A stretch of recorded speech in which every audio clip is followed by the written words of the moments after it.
This is Peter, And this is Tom. and you're listening to History Teachers Talking Podcasts.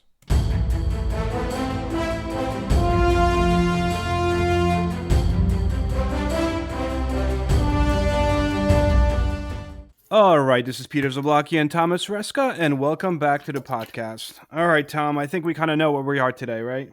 This is our part 2 of the Great Depression, right? Yes. We're going to be talking about the going on from the election of 1932 and on, looking at how Roosevelt, FDR, decided to tackle the problem of the Great Depression with his New Deal and all these other programs, and how the country eventually got out of the Great Depression.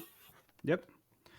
FDR is definitely one of those, most known presidents, I think, in American history. Undoubtedly so, actually. I also think he's like when you think of a Democratic Party, whenever you point to, like, the Republican Party will always point to Reagan, as like their man. Like a modern Republican, yeah. Yeah, and I feel like a Democrat will always point to Franklin Delano Roosevelt. But what we're going to maybe touch upon a little bit today is that Franklin Delano Roosevelt was not the most popular person, even during his own presidency. I mean, people were kind of skeptical a little bit about how much power he was wielding during this time. And there's a lot of political cartoons from this time period that basically showcase FDR as king, the King FDR, like abusing power, ultimately, abusive president. Very similar to what happened to another Democratic president, and that is the one that started the original Democratic Party, that is Andrew Jackson. That aside, that was a side note. I started with a side note. Let's get right to it. So, election of 1932. As we mentioned last week, it was pretty much inevitable that Franklin Delano Roosevelt was going to win this election. It was a landslide. It was overwhelming victory. Captured nearly 23 million votes versus Hoover's nearly 16 million. But also, besides that, in the Senate, Democrats claimed nearly 2/3 majority. And in the House, they won almost 3/4 of the seats. Like, this is the greatest victory for a political party since before the Civil War. The American people were clearly fed up with the Republican Party. And this wasn't just Roosevelt. This was just a sweep all the way across all two branches, not really three, but at least people wanted change. And they basically said that we gave the Republican Party at this time enough time, enough chances. That wasn't there. It's not working. So we need to try change, basically. And that's what Roosevelt was selling. He was selling, this New Deal. Like, what's going to happen to New Deal? He's like, just put me in power and you'll see what the New Deal is going to be. Yep. And that was some of his, and he did, people just, he had hope when he's saying you have nothing to fear but fear itself. That a lot of people really jumped with that, really went with that ideal. Yep. And he had 4 months, which is kind of weird at the time, because at the time it was literally 4 months since Roosevelt's victory in November until he actually got inaugurated in March 33. This was before the 12th Amendment, which moves the presidential inauguration to January. That was not ratified yet until February 33. So during this time, he kind of creates what historically we know as the Brain Trust.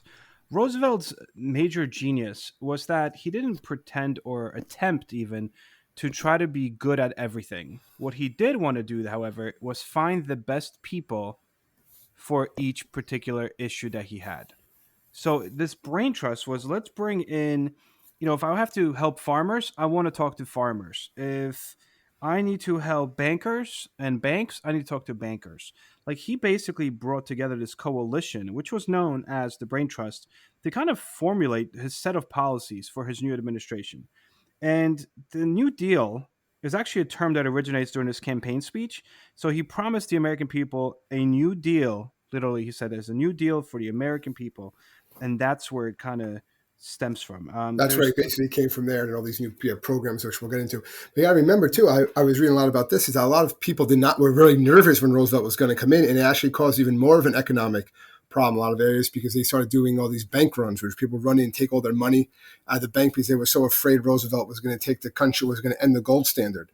Yep. So people started taking gold and out of the banks, or all their money out of the banks, and they actually had to declare a bank holiday, basically close the banks until they could restructure banks, so people could not even get their money. Yeah, that's what he did. He had to basically reset the banking system to a certain extent in the United States. Absolutely. And that kind of stems from the New Deal policies, focusing on essentially three major goals.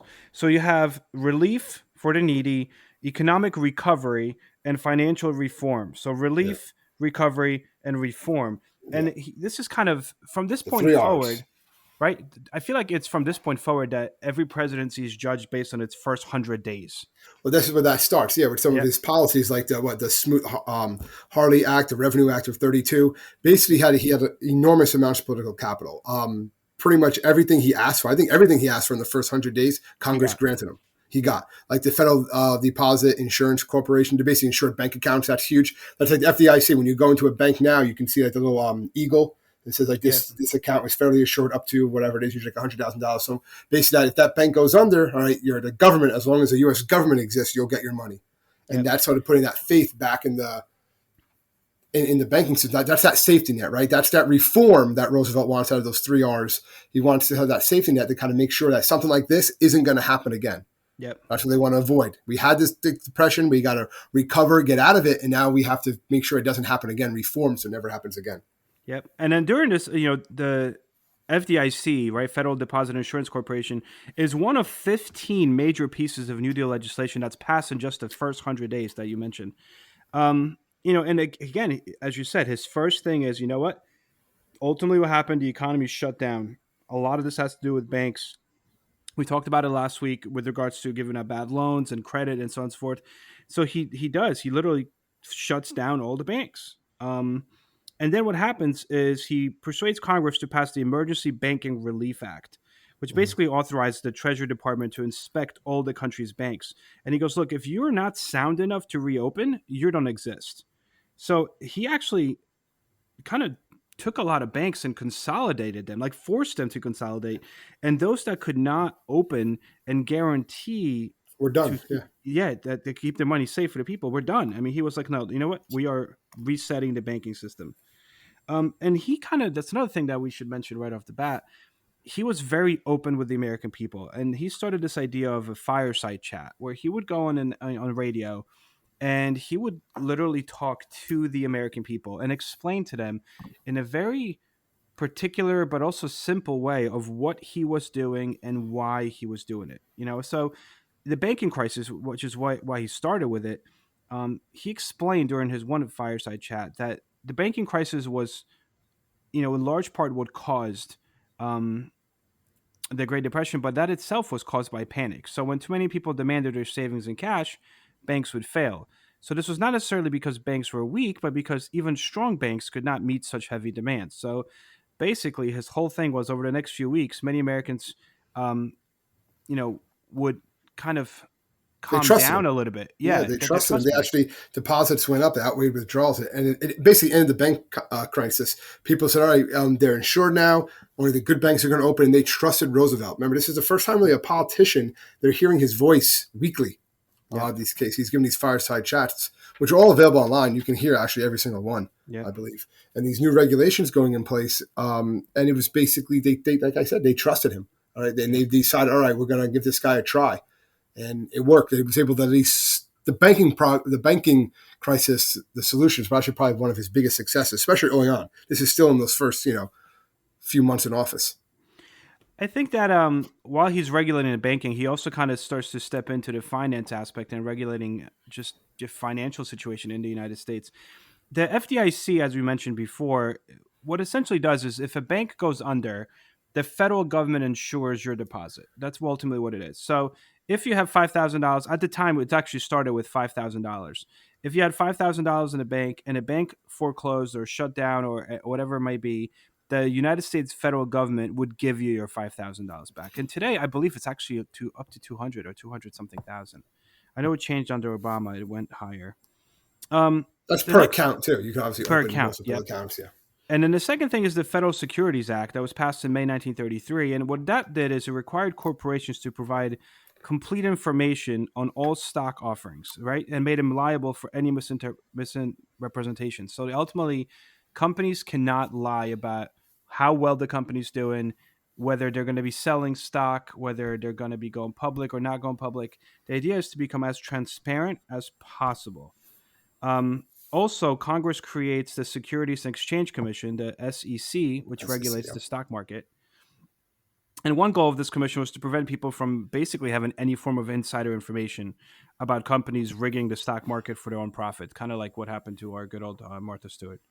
Um, didn't doesn't she have a show now with Snoop Dogg, and it's like a Yeah, cooking it's some show? sort of show. She's on a whole bunch of shows. Yeah, her and Snoop Dogg are good friends. Man, things Good definitely for them. changed since I was in high Good for school. them. Yeah, you wouldn't expect that. Yeah, Right. early '90s. Um, Now, also, one thing that he does during his first 100 days that we should talk about is Franklin Delano Roosevelt's like, you know what? Forget prohibition. Like, we need alcohol, sale and manufacture of alcohol, mainly so he could tax them. I mean, that's Yeah, really that's what he wanted. Yeah, it's really what one. I mean, we live in New Jersey, right? Marijuana just became illegal. Gambling's been illegal. Has been made legal here for a yep, couple of years now, and just the tax revenue that the state generates because of that is amazing. So it's the same thing. If he saw that how much money can be made if they just start taxing alcohol, which was freely floating anyway by this point. You weren't yep, stopping people from drinking, right? yep, So yeah, that tax it, and that's why he says let's bring it back. He repeals the amendment, brings back alcohol, and he's also going to be popular doing this too. yep. People are Oh going to yeah, yeah, yeah. appreciate the fact that he did that, so it's going to help his popularity as well as help the economy. Yeah, I bet you there was a lot of people that toasted FDR the first time they were able to go Oh, to a absolutely, they could drink it. non-speakeasy. Well, again, yeah, and, yeah, non-speakeasy. Yeah. Nuts.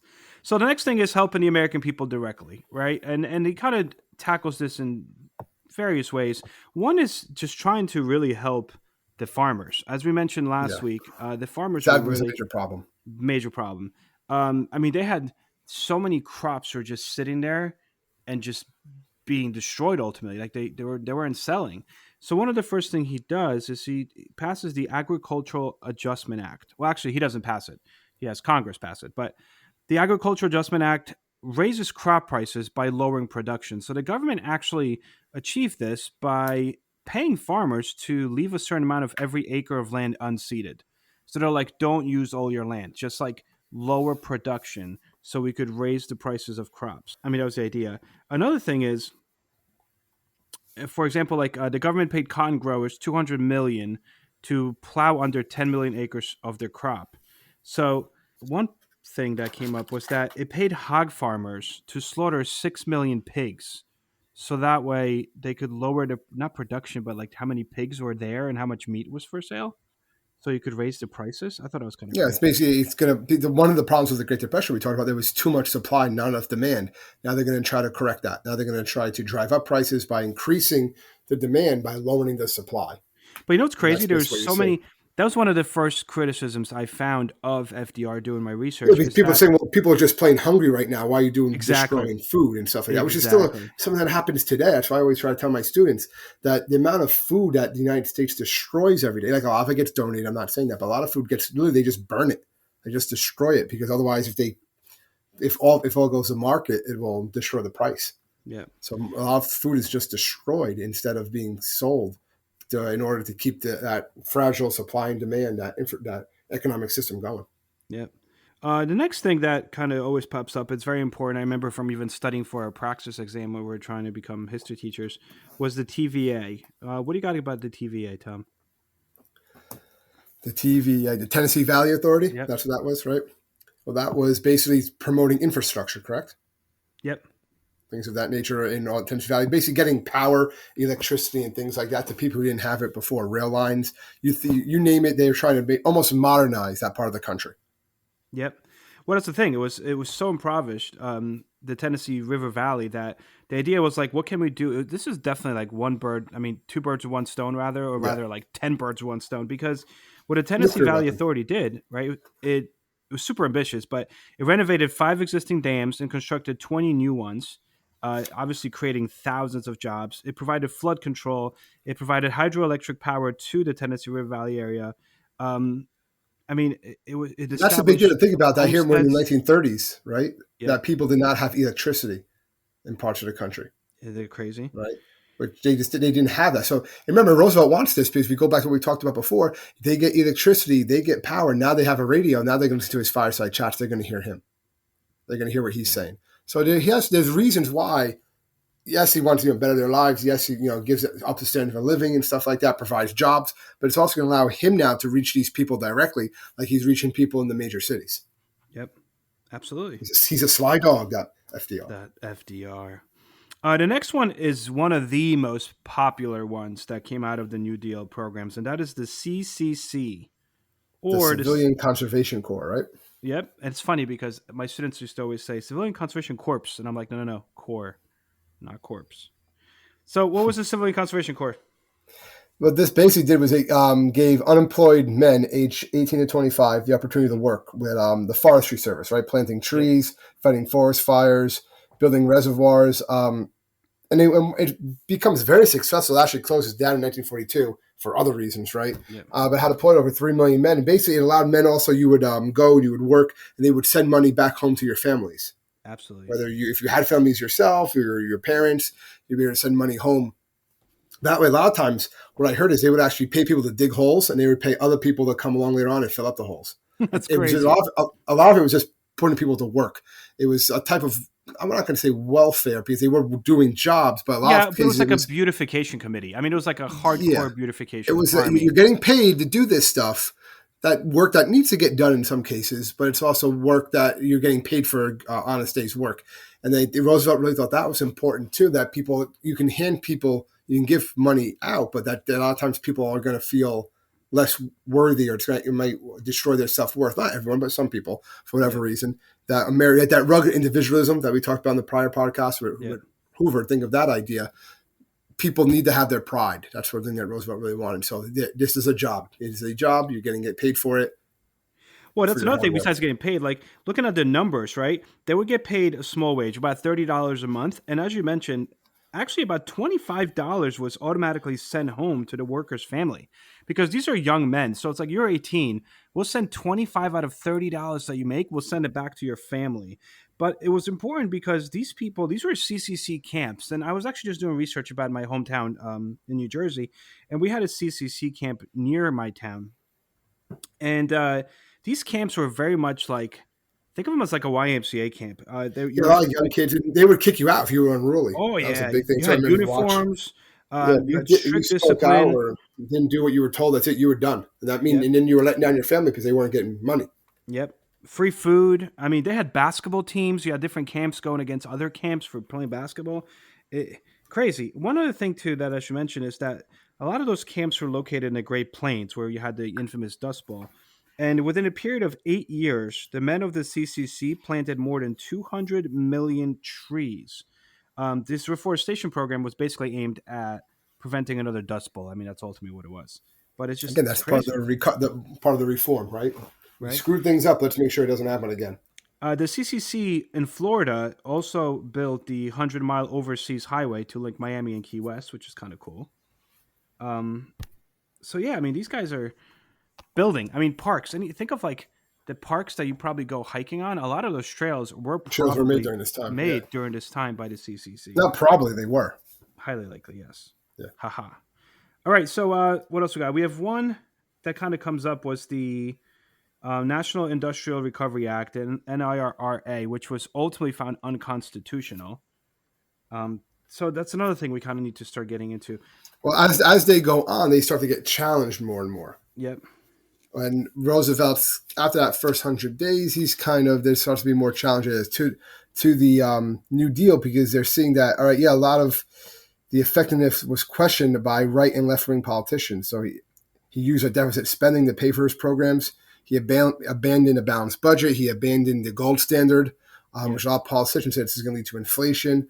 So they actually created something known as the American Liberty League, was created as a business leaders as an anti-New Deal, Yep. kind of like to oppose a lot of these New Deals. And this is when you get like senators like Huey Long Yep. and stuff like No, that and are I really mean, coming in think there about it. I mean, going after it. he was basically putting the United States into debt. I mean, it's deficit spending, 100%, like 100 miles an hour. Um, Yeah, and the and premise again, was this is like, more power than the federal government ever had. yes. Oh yeah, People the aren't stuff. used to this. Yeah, Yep. they're doing a lot, but now the federal government's the fact that the president's talking to you every day through through the radio and stuff like that. That these are things that didn't happen before. Some people liked it. Other people found it very scary. Saying, why is Yes. the federal government getting so much involved in my life? Yep. The Big Brother aspect. And that's Exactly. kind of where you get started getting into the National Industrial Recovery Act, which had different parts of it. Like one of them was actually the National Recovery Administration, um, which set prices of many products and established standards. And some people are like, wait a second, you can't set prices and establish standards on production line. Like the business should be separate from politics. This idea of laissez-faire, it was trying to NRA, or the National Recovery Administration, was trying to promote recovery by interrupting the trend of wage cuts, falling prices, layoffs, so on and so forth. But you're ultimately like butting into business and you're butting into individualism, which is kind of un-American. Um, so that starts to be questioned, obviously, as we mentioned before.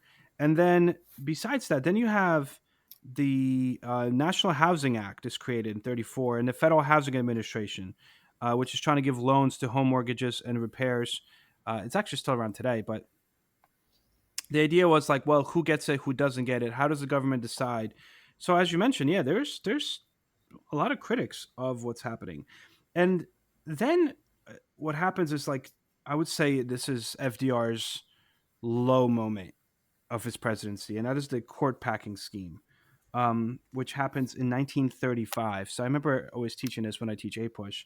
Basically, in 1935, the court starts to rule some of these New Deal programs as unconstitutional. Unconstitutional, and he does not like that.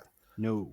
Well, then he proposed basically, all right, he knows he's not going to sway some of these justices, right? So he's just going to increase the justices from 9 to as many as 15. Yeah. Basically, his court packing, which you said critics just basically attacked. They're saying, as it's a separation of powers violation, like if fact if a new justice, would be added for each sitting judge above 70 who refused to retire. And a lot of FDR fellow Democrats held large majorities in the houses and Congress. They also balked at supporting this agenda, right? Yeah. No, and this is kind of seen as like, all right, dude, now you're overstepping your bounds a little bit. Yeah, exactly. Maybe the fears of too big of a government are actually coming to fruition here. Maybe you really should be afraid of something. And what really got him to do it is when the Supreme Court struck down the Agriculture Adjustment Act on the grounds that agriculture is a local matter and it should be regulated by states and not the federal government. He's like, come on. So when he asked Congress to enact this court reform bill to add more justices, that's when people are like, all right, listen, you're trying to pack the Supreme Court. And but he didn't. I mean, he didn't get up to 15, but he won that war there because the Supreme Court never again after that invalidated a piece of his New Deal legislation. And there's a lot of controversial ones that come after this in the second New Deal. And by the time of his death, 7 of the 9 justices were appointed by Roosevelt himself, which is nuts. Well, he was there for a while. Yeah, exactly. But I mean, he did. He didn't have to increase the number because he wound up getting new justices that pretty much were on his side anyway. Yeah. I mean, you have a few critics of his. Besides the American Liberty League you mentioned, there was the Huey Long, right? And then Charles, what's the father? Charles Coughlin? Coughlin, yeah. A Catholic priest in Detroit. Detroit, yep. They said that he had like a radio audience as many as like 45 million people, and he would just bash FDR. But then he was also super anti-Semitic, and that kind of cost him his support ultimately. So you kind of just briefly mentioned this. A lot of people don't realize that there was no just New Deal. There was their first New Deal and the second New Deal. Yeah. So the first New Deal, obviously. Yeah. Go ahead. The first New Deal was more of trying to get the economy back running right, fix the things that were broken. The second New Deal in 35 was more of a series of programs to kind of speed up the recovery process and also to provide economic security to every American. And he really hoped this would also increase his chances of being reelected in 36 because that could have happened. Yeah, absolutely. And he does change some things. I mean, first of all, he does bring back the Agriculture Adjustment Act, right? He changes it a little bit, but he does bring it back. He also creates the Farm Security Administration, which loans $1 billion to help tenant farmers become landholders. That was kind of helpful because a lot of these people that worked on these farms couldn't afford to own them. They were basically in this bad loop, specifically African Americans, in this bad loop of really never going ahead in life. And this give $1 billion to help these tenant farmers become landholders. It established camps for migrant farm workers who had traditionally lived in like these little huts. Again, a little better. But I think the most popular and the most known New Deal program from the second New Deal, and actually probably encompassing even both of them, was the WPA, or the Works Progress Administration? Well, again, I don't know if I would disagree with you a little bit about being the most well known, but we'll get to that in a second. Well, I No, guess you're well right. known of Social these work Security. programs. Social Security. Oh, You're gonna, you're blowing our spot here, Pete. you're gonna say, well, you were gonna say Social Security, weren't you? Of course, come on. Who knows no Social Security? Yeah, but you know what? The WPA, come on. Like, you take a poll, see who knows Social Security, see who knows WPA. no, you win. You're right. You win. Right. 100%. So yeah, I mean, it was a federal agency, right? It spent $11 billion over several years creating jobs for workers. It was controversial because it did offer a lot of money to artists and musicians and theater people, writers. Some people were like, wait a minute, you're giving money for people to paint murals and stuff like that. But Roosevelt thought this was important, that the arts was really important. And it's controversial because a lot of people say the government shouldn't be giving money for these plays. things. I mean, actors, plays. Actors, plays, that the government shouldn't be supporting. Not that it's wrong, but like the money shouldn't be coming from the government in that regard. And this is something that's kind of, that's one reason why a lot of times when budgets have to get cut, the arts get cut first and stuff like that, because it's such a controversial topic. That is so unfortunate in the school systems. It's so unfortunate. It really is. Even today. But I mean, you're right. The whole point of the WPA, the Works Progress Administration, was to create as many jobs as possible, as quickly as possible. So just get people to work. Yeah, it's like, oh, you do archery? Okay, we'll pay you to teach other people how to, like, shoot from a bow. Basically just apply for anything. Yeah. Yep. I want you want to paint this side of the building? Okay, here. Here's $200. Go paint it. Exactly. Between 1935 and 1943, it spent $11 billion to give jobs to more than 8 million workers. And most of these were unskilled workers. Like, this was just, like you said, like just random things just to give them work. However, these workers, these so-called unskilled workers, built 850 airports throughout the country during that time, constructed or repaired 651,000 miles of roads and streets, and put up more than 125 public buildings. I mean, they wrote WPA. I actually found this also in my local museum in my town. Would go around, hire historians and professionals to write guides and histories of cities. Like, I actually found the whole history of my town written by WPA workers. It's kind of I think it's kind of awesome. They also collected historical slave narratives. They went out into the South and started collecting, firsthand narratives from a lot of former slaves, which would normally be lost. So it was about history. It was about the arts. It was about, anything. The idea was to just, your job, if you have a skill, it is important and it deserves. You're going to get paid for that skill and share that skill with others. Absolutely. Yep. And Eleanor Roosevelt. Still not as big as Social Security. Yeah. You're right. I'm right. That's why. I know you're right. I know. Say it again. No, I'm not saying. No, Social Security is a big deal. I know. I kind of got ahead of myself, but the WPA is pretty big. If you ever go on the Golden Gate Bridge, that was built by the WPA. If you ever go and look at Mount Rushmore, funds for that, WPA. I mean, that was built to hide treasure. I just watched National Treasure too. So that's why Mount Rushmore was actually built. It's been a while since I've seen that movie. But yeah, so crazy stuff. But anyway, all right, Tom, all right. So the one other one that happened during the Second New Deal, which is truly the biggest one of them all, although it's been changed so many times since then. It's different. It's much different. It's different from what it was originally put in place, yeah. Yeah, which is the Social Security Act. All right, passed in 1935. Well, it's exactly what people know what it is today. And it was controversial at the time. And I don't think it's as controversial now, right? I wouldn't argue that people say get rid of Social Security. Someone tries to argue it now that their political That's like political suicide. I feel like no matter if you're Republican or Democrat, you don't say get rid of Social Security. Well, that's just part of the whole like graying of America and stuff like that, which is a whole other topic. Podcast. Another podcast, yeah. But the whole idea with Social Security is that it's a old age insurance, right? That these programs are going to put in place where money was going to be, in this case, Roosevelt's it's going to be a payroll tax, right? Money's going to be taken out of the workers who are working, and it's going to go into a retirement fund for workers or people who are handicapped or needy children in families without a father present. That was something that was put in place. And it's going to be going there because it's basically a moral and political right to collect these pensions, unemployment benefits, and it's going to give money to workers when they retire. Also, is to get older, maybe not as qualified workers out of the workforce, not as safe workers, to get them out of the workforce. You can stay home now and still collect money. It's basically a government-sponsored pension almost, right? Yep. That's ultimately what it was.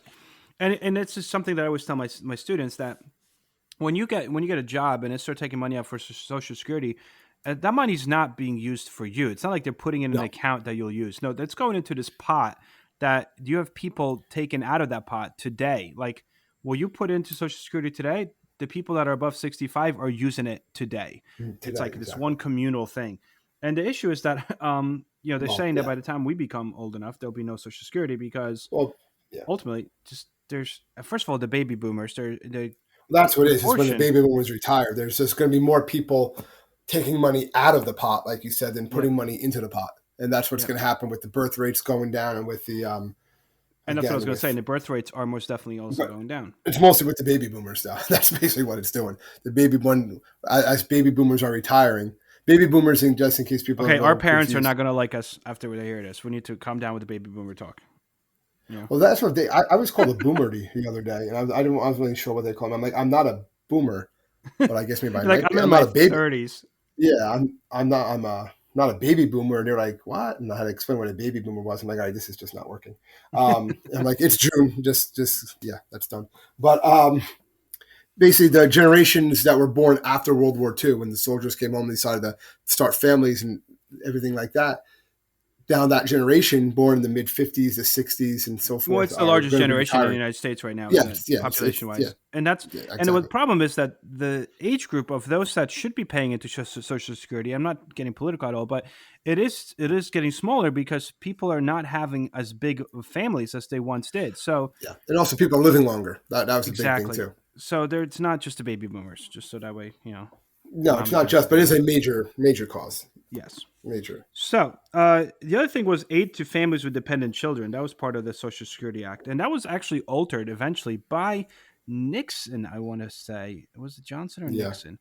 That because the Nixon. idea was that you would get a benefit through Social Security. Initially, the way it started is um, that if the main breadwinner of the household could not work and or passed away, the mom and the child would receive money.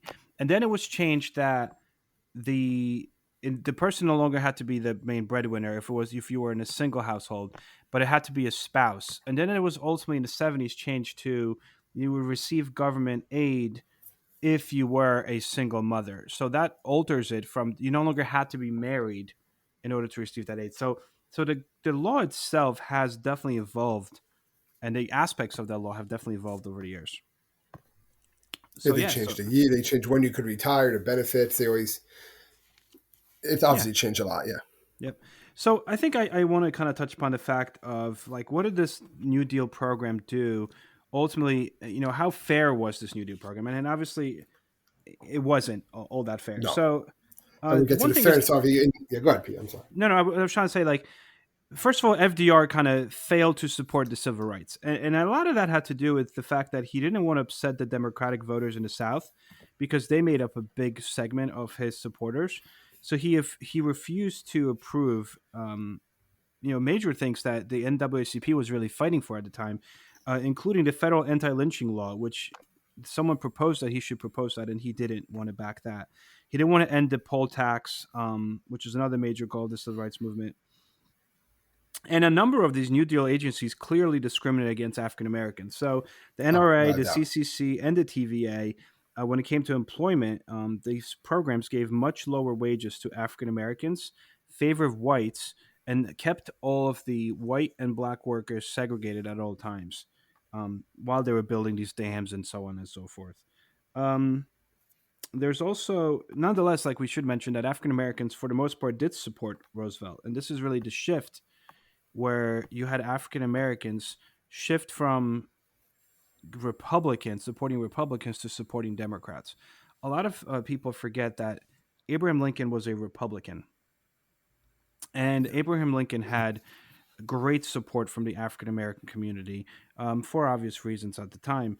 But this is the shift of that. It was President Roosevelt who kind of shifted that, you know, mentality almost that African Americans now would not always go for the Republican. And in this case, regardless of the fact that the New Deal programs are not always fair to African Americans, they did at least go out and create jobs for African Americans as well as whites, which is something that did not happen prior to the Great Depression. Well, I think one thing that, like, with Social Security and everything, that I mean, there's a ton of programs, right? This whole thing is basically known as alphabet soup. So Yep. we're not going to go through all these little programs, but I think something that's important to discuss as we're kind of like winding in down here, I guess, right? Yep. Would be that Roosevelt, like, the argument is he was a social revolutionary. Maybe he wasn't. Other people call him like a dictator, right? Some conservative critics charge him that he was. A lot of more liberals say that he wasn't. He was a full blown corporate stooge, right? A lot of leftists say that, and like a lot of people kind of struggle to wrap their heads around the notion that the politicians they don't agree with aren't the devils, right? That Yeah. the other side might say they are, type of thing, and that's kind of like Roosevelt is a good example of that. And what we have to understand is that in the 30s, there was real totalitarian governments, going on in the world, right? You have that.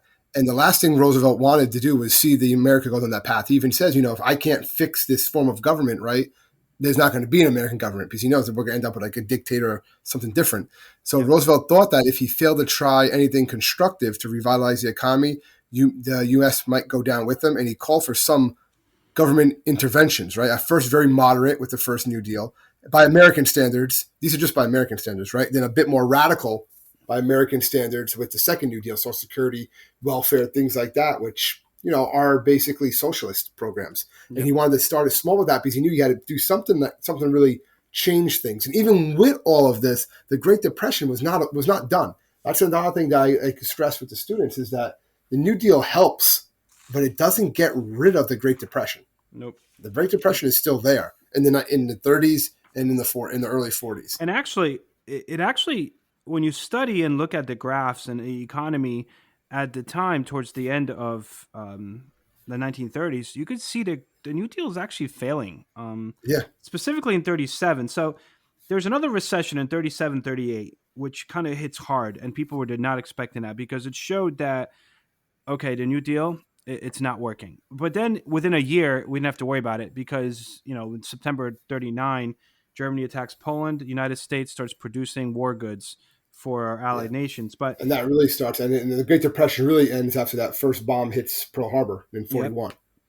But the number of unemployment actually increases in 1937, right? From 7.7 million to 10.4 million in 1938. So unemployment's growing by millions. In 38, the New Deal is failing. The deficit rises to 2.9 million by 38. It's ultimately like you said, the massive spending that brings us out. During World War II, the deficit reaches the high of about $54.5 billion in 43 because we are producing guns, tanks, ships, airplanes.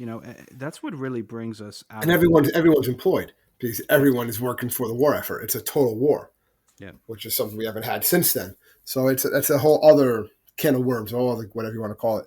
But so that's what I already stressed. The New Deal helped, but whether or not it was actually got the country out of the Great Depression is a huge. Well, I didn't. Right, the World War II is what actually got the country out of the Great Depression, and so something that kind of the narrative. I don't know if the narrative in history changed. You kind of say, "Oh no, the New Deal did save it." I don't know where that shift happened. When that started being just like the common assumption or just agreed upon. Oh yeah, the New Deal. Roosevelt became president. He put in the New Deal, all these programs, alphabet soup, Social Security, right? But I would say the biggest lasting things from the New Deal is the fact that the government now is involved in people's everyday lives. Yep. Right? The federal government got bigger during this time, and it's continued to get bigger. And some people really appreciate that. Some people like that. And other people say that's the scary part. Yep. I mean, many conservatives at the time, and even today, believe that President Roosevelt's policies made the federal government way too large and too powerful. Yeah. And the major thing is they believe that the government stifled any free enterprise and individual initiative. Like that was the big key thing. But at the same time, the liberal critics of President Roosevelt, because there were some, thought that he didn't do enough to socialize the economy and, more importantly, to eliminate social and economic inequalities. Yeah, in the minorities. That's probably the biggest liberal knock on Roosevelt is that he did not do enough with minorities, and he didn't. Like you can just look, he didn't for whatever reason. It doesn't matter what reason you want to give, he didn't. So So, for better or for worse, it definitely set a completely new blueprint of what we expect from our federal government and even state government as well. It wasn't just federal Oh yeah, government because yeah. even during this time, the federal aid to states increased from 217 million in 1932 to 2 billion in 1935. So you have all these state governments are receiving funds, and now they have their own relief spending, to provide new services. So it's like the state governments become kind of dependent on federal government, and the federal government is, as well as the state government, kind of really becomes really involved in people's lives. I mean, it is what it is, right? Let's So I look guess the big back. question is, because we kind of brought that up, that the New Deal didn't really bring the nation out of the depression. It didn't. So, like, would we say like it was a failure? I mean, I would how, say it was definitely a step that it helped a lot of people. All right. So yes, if your family got money and your family had to put food on the table because of one of these programs, then you're going to support the New Deal. So did it help people? Absolutely. So in that regard, you can say that it was a success for people individually. As a nation as a whole, to pull it out, it didn't work. It set some groundworks that probably did help. It provided a relief, right? yeah, Absolutely. It provided a lot of some of the recovery in certain parts of the country more than others, yep. but not for everybody. And it did put in some reforms to prevent a total drop like that happening again. With like the FDIC, I think things like that were important Oh yeah, to we kind still. I of mean, think about it. put in In the those. banking, They're still there today. yeah, in the banking, we still have Securities and Exchange Commission. We still have the Federal Deposit Insurance Corporation. When it talking about protecting workers' rights, the National Labor Relations Board was created under Wagner Act, which basically continues to act as a mediator in labor disputes, right, between unions and Which is employers. huge. Which is huge. That's still around Yeah, today. We still have the Social Security, is still around today. The Tennessee Valley for Authority, now. Yeah. yeah, oh yeah. When it comes to the environment, I mean, the Tennessee Valley Authority kind of really harnessed power, so much water power to generate electricity, which is still ultimately a blueprint for that area. So ultimately, the legacy of the New Deal is some of these programs most definitely endured, and for the right Oh, reasons. without a doubt. Yeah. If they're still around today, almost 100 years later. Yeah, crazy. Well, it's crazy. I keep on thinking like every time I teach US2, I'm like, oh, I love teaching US2 because it's so much more modern. But like, it's getting further and further away from modern. Yeah. Like you don't think about that. Some schools actually have US3 curriculums Or, now. yeah, or yeah, like a modern America. Yeah, kind of interesting stuff. But anyway, so this is the end of our, I guess, second parter on the Great Depression. We don't have a third part on the Great Depression. This is pretty much it. Um, I guess if we continued this chronologically, we would get into Pearl Harbor, but been there, done that already. Um, Let's go back and listen to it. yeah, that's right. But I guess that's it. So thank you so much, guys, for tuning in again. We appreciate it. If you ever need anything or if you need to contact us, you could find us at historyteacherstalkingpodcast.com. We are always there. So that's it. Enjoy, everyone. Till next week. Stay safe, everybody.